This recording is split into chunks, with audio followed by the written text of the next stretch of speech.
सियापति रामचंद्र की जय। बोलो श्री हनुमान की जय। बोलो श्री सब संतन की जय। आइए भक्तों, हम भाग 3 पर आते हैं।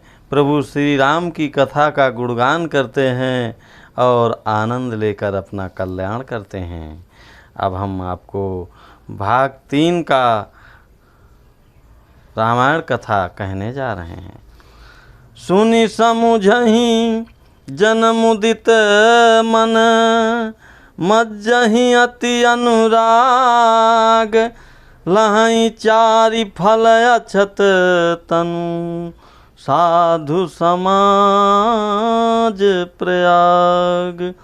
जो मनुष्य इस संत समाज रूपी तीर्थराज का प्रभाव प्रसन्न मन से सुनते और समझते हैं और फिर अत्यंत प्रेम पूर्वक इसमें गोते लगाते हैं, वे इस शरीर के रहते ही धर्म अर्थ काम मोक्ष चारों फल पा जाते हैं। मज्जन फल पेखिय तत्काला, काक होई पिक बकऊ मराला। सुनिया चरज करे जनि कोई, सतसंगति महिमा नहीं गोई। इस तीर्थराज में स्नान का फल तत्काल ऐसा दिखने में आता है कि कौवे कोयल बन जाते हैं और बगुले हंस। यह सुनकर कोई आश्चर्य ना करे, क्योंकि सत्संग की महिमा छिपा नहीं सकते, न छिपी हो सकती है। वाल्मीकि नारद घट जोनी, निज निज मुखनि कही निज होनी। जलचर थलचर नभचर नाना, जय जड़ चेतन जीव जहाना। वाल्मीकि जी, नारद जी और अगस्त्य जी ने अपने अपने मुखों से अपनी होनी जीवन का वृत्तांत कही है। जल में रहने वाले, जमीन पर चलने वाले और आकाश में विचरने वाले नाना प्रकार के जड़ चेतन जितने जीव इस जगत में हैं। माति की रति गति भूति भलाई, जब जेहि जतन जहाँ जेहि पाई। सो जानब सतसंग प्रभाऊ, लोकहु वेद नयान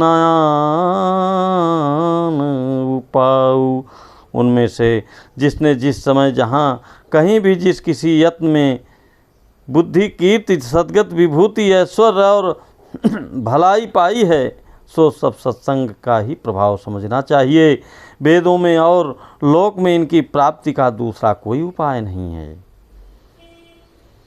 बिनु सत्संग विवेक न होई, राम कृपा बिनु सुलभ न सोई। सत्संगत मृदु मंगल मूला, सोई फल सिद्धि सब साधन फूला। सत्संग के बिना विवेक नहीं होता और श्री राम जी की कृपा के बिना वह सत्संग सहज में मिलता नहीं। सत्संगति आनंद और कल्याण की जड़ है। सत्संगत की सिद्धि प्राप्ति ही फल है और सब साधन तो फूल है। सठ सुधरई सत्संगति पाई, पारस परस कुधात सुहाई। विधि बस सुजन कुसंगत परहीं, फनि मनि सम निज गुण अनुसरहीं। दुष्ट भी सत्संग पाकर सुधर जाते हैं, जैसे पारस के स्पर्श से लोहा सुहावना हो जाता है, सुंदर सोना बन जाता है। किंतु दय योग से यदि कभी सज्जन कुसंगति में पड़ जाते हैं, तो वे वहाँ भी सांप की मणि के समान अपने गुणों का ही अनुसरण करते हैं। अर्थात जिस प्रकार सांप का संसर्ग पाकर भी मणि उसके विष को ग्रहण नहीं करता तथा अपने सहज गुण प्रकाश को नहीं छोड़ते, उसी प्रकार साधु पुरुष दुष्टों के संग में रहकर भी दूसरों को प्रकाश ही देते हैं, दुष्टों का उन पर कोई प्रभाव नहीं पड़ता। विधि हरिहर कवि को विद्वानी, कहत साधु महिमा सकुचानी। सोमोसन कही जात न कैसे, साक जा बनिब मनीष गुण गण जैसे। ब्रह्मा विष्णु शिव कवि और पंडितों की वाणी भी संत महिमा की वर्णन करने में सकुचाती है। वह मुझसे किस प्रकार नहीं कही जाती, जैसे साग तरकारी बेचने वाले मड़ियों के गुण समूह नहीं कहे जा सकते। बंदऊ संत समान चित, हित अनहित नहीं कोई। अंजलिगत शुभ सुमन जिमी, सम सुगंध कर दो। मैं संतों को प्रणाम करता हूँ जिनके चित्त में समता है, जिनका ना कोई मित्र है और ना शत्रु।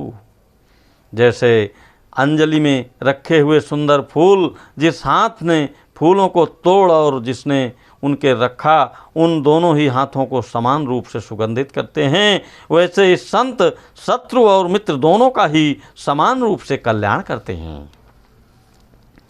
संत सरल चित जगत हित, जानि सुभाऊ सनेहु। बाल विनय सुनि करी कृपा, राम चरण रति देहु। संत सरल हृदय और जगत के हितकारी होते हैं।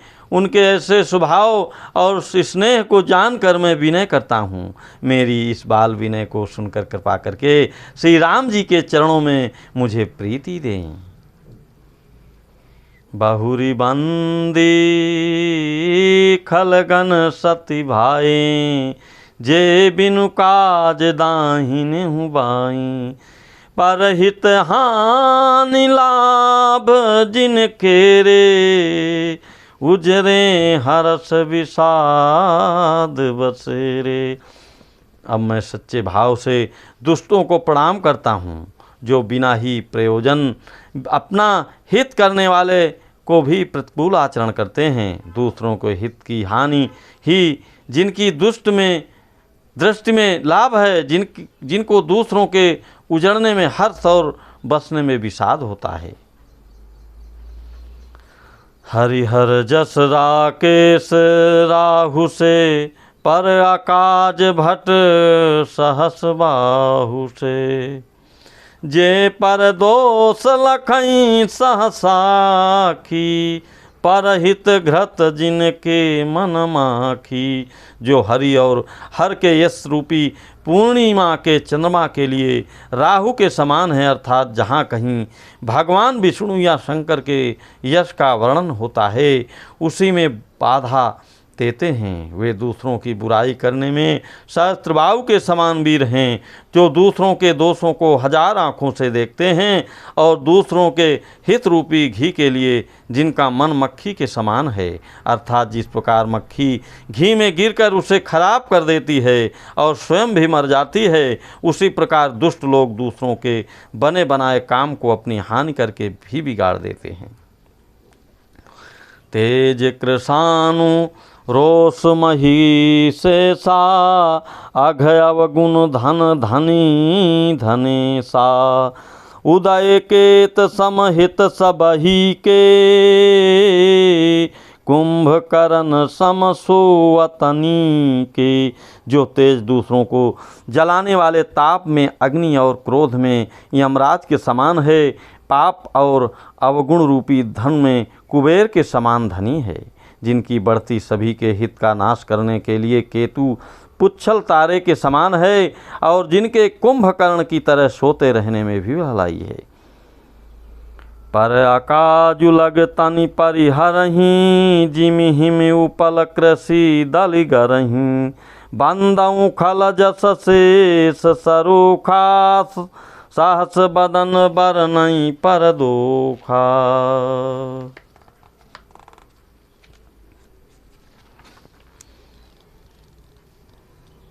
जैसे ओले खेती का नाश करके आप भी गल जाते हैं, वैसे ही दूसरों का काम बिगाड़ने के लिए अपना शरीर तक छोड़ देते हैं।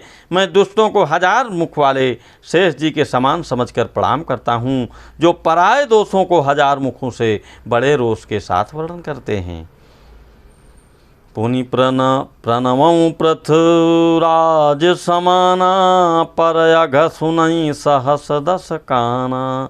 बाहुरी शक्र सम बिनमऊ तेहि, संतत सुरानी कहित जेहि। पुनः उनको राजा पृथ्वी, उन्होंने भगवान यह सुनने के लिए 10,000 कान मांगे थे के समान जानकर प्रणाम करता हूँ, जो 10,000 कानों से दूसरों के पापों को सुनते हैं, फिर इंद्र के समान मानकर उनकी विनय करता हूँ, जिनको सुरा मदिरा नीकी और हितकारी मालूम देती है। इंद्र के लिए भी सुरानीक अर्थात देवताओं की सेना हितकारी है। बचन वज्र जेहि सदा पियारा, साहस नयन पर दोष निहारा। जिनको कठोर वचन रूपी वज्र सदा प्यारा लगता है और जो 1000 आँखों से दूसरों के दोषों को देखते हैं। उदासीन यरिमीत हित, सुनत जरहि खलरीति। जानि पानि जुग जोरी जन, विनती करई सप्रीति। दुष्टों की यह रीति है कि वे उदासीन शत्रु अथवा मित्र किसी का भी हित सुनकर जलते हैं। यह जानकर दोनों हाथ जोड़कर यह जन प्रेम पूर्वक उनसे विनय करता है। भक्तजनों, आज हम तीसरा भाग यहीं से समाप्त करके आपसे अपेक्षा करते हैं कि श्री रामचरितमानस रामायण का आप श्रवण करेंगे और अपना कल्याण कर दूसरों का भी कल्याण करने की कोशिश करेंगे और सभी को यह भाग सुनाने की कोशिश करेंगे। जय सिया राम, जय सिया राम, जय सिया राम। बोलो श्री हनुमान की जय, बोलो श्री सब संतन की जय।